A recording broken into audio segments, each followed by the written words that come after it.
Hey everybody, how are you? Hope you're doing okay with all this quarantine and whatnot going on. Gotta get outside when you can. Cabin fever starts to set in. And just get outside and get some sunshine and take a walk. You know, anything that will help keep you in the right frame of mind. I thought that we needed some humor this week, so I thought that I would read from my cozy mystery series, Cats, Cannolis, and a Curious Kidnapping, and, you know, hopefully make you laugh a little bit. Anna Romano is a mystery author, and she actually finds herself in the middle of murders somehow. I don't think the police like her meddling too much. She has 7 cats, and in her free time, she makes these mean Italian dishes. All the recipes are in the books. And so that's what we're going to read today. So here we go.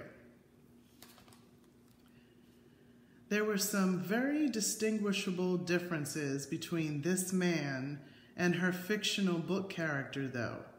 This Frederick Talling guy didn't kill his mistress. There was no mistress. And he certainly didn't appear to be a sophisticated jewel thief. He looked more like a malnourished book nerd with no fashion sense at all. Yet he must think I know something about him that could hurt him in some way. He wants me to stay silent for a reason, right? I have to find this man and notify the police of the name I found in the article.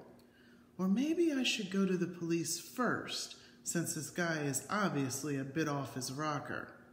I rushed out of the library with a new sense of purpose and pulled out of the parking lot headed for the police station. While driving, I couldn't help but wonder if that handsome older officer who gave me his card would be working on my break-in case. I think his name was Solace, John Solace.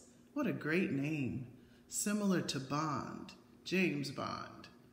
While imagining him saying his name in slow motion and slowly removing the handcuffs from his belt. Beep! Watch it, lady! A road-raged man screamed at me for drifting into his lane. I waved apologetically and ditched my fantasy for another day. I had a stalker, possible murderer to catch.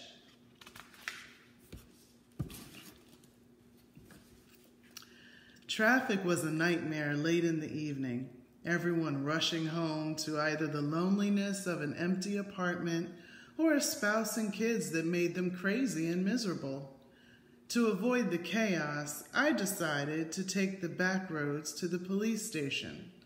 I was singing along to my favorite Elton John song when I realized I was approaching a 4-way stop intersection and prepared to brake. But the brakes were not working for some reason.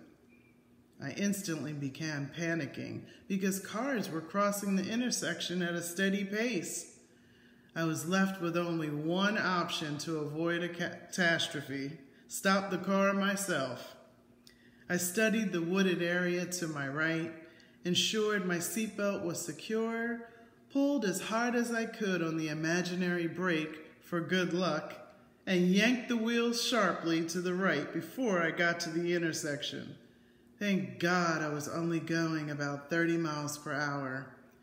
After several dips and swipes across many branches and shrubs, the car came to a stop. I did a gazillion Hail Marys and slowly undid my seatbelt. I don't understand how this happened. This car was just serviced last week. So did someone tamper with my brakes, or am I becoming paranoid? More paranoid than usual, that is. Oh crap. I just remembered what I forgot to do last month from my rarely reviewed to-do list.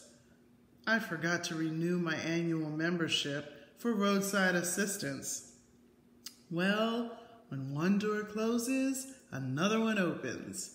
Time to call the handsome Detective Solace for help. I peeked in the mirror to check my hair, clothes, and makeup before pulling his card out of my wallet. After giving myself a quick wink and smile, I closed the mirror and dialed the detective who had invaded my earlier handcuff fantasy. Hello? May I speak to Detective John Salas, please?